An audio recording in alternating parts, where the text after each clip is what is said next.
everybody. It's Wednesday and I am coming to you. I'm working from home right now, and I had a few minutes and something's been on my mind that I wanted to talk about.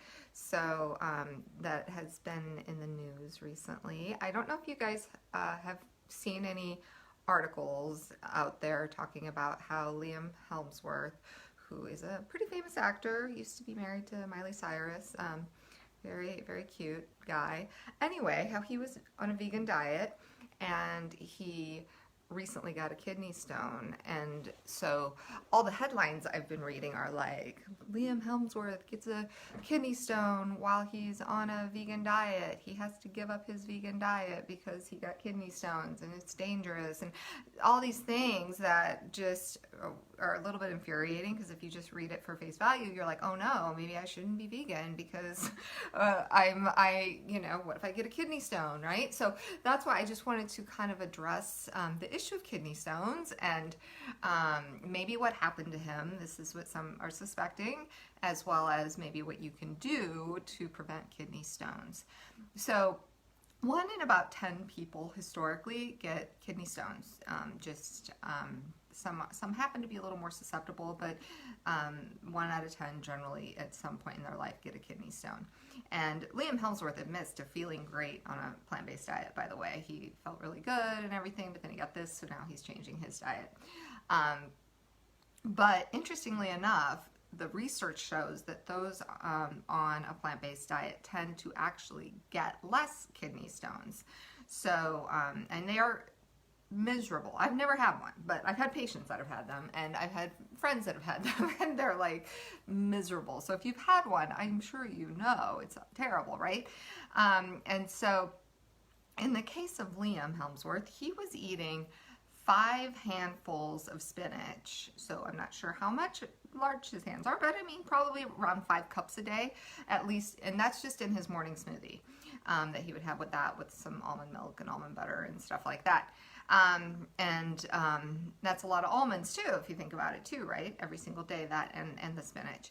And so spinach happens to be one of the highest oxalate rich foods. What happens when you have too much oxalate in your blood, it gets into the kidneys and can form those crystals which come together and form a stone, right?